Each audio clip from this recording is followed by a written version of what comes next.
Muli ko sa amis po. Oh. Kung dili ko muli ko sa amis, pala tambay. Ya, ang pugos kuan klarin. Sa klangit niyo ha? Oo. Dito option sa first owner na. Sa luar ka buok. Oh, naka-close mo lagi ni. Ha? Ano yan po? Dito option. Binlur. Ano yan po?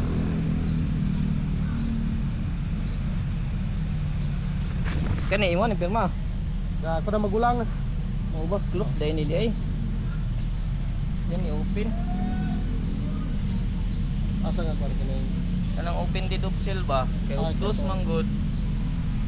Mo lang gipirmahan nas kuan sa buyer. Buyer? Ano yung gikuan? Imo ni magulang. Kini? Kani. Kini. Mo ni ya pirma no. Oo. Mo ni yang owner no. Kini. Grabe. Kabaligya niya kay iyabang pong anak.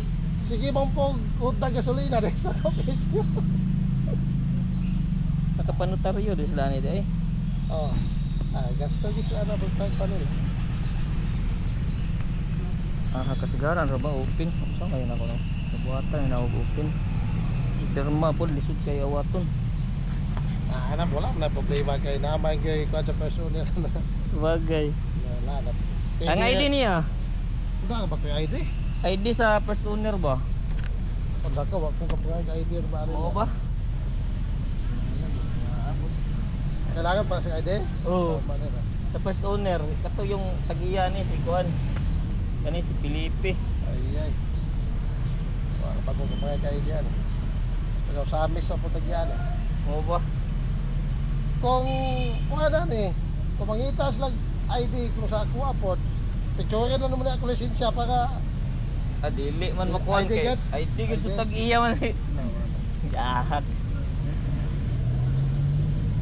Kay isa man pud tuagot kinahanglan pud sa kuan kanang magpa transfer of owner ka ba? Oh. Kay kasagaran uban bayad kay ila mang i-transfer nila silang pangalan. ito wala na dito. Mo lagi. Wala di ID di ay. Wala kapag kuwan ko kapag ID ko na wala may diretso ko naman sila kuwan mo.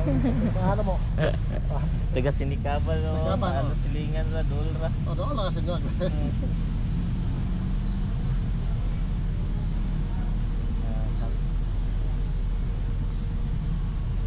Sayang. Wala dito mahimo. Okay mo kuan po di pud na ko kuan gyud kay ang ID mo kanang kinahanglan Ang ID pud na po, sa kuwan? sa owner gyud.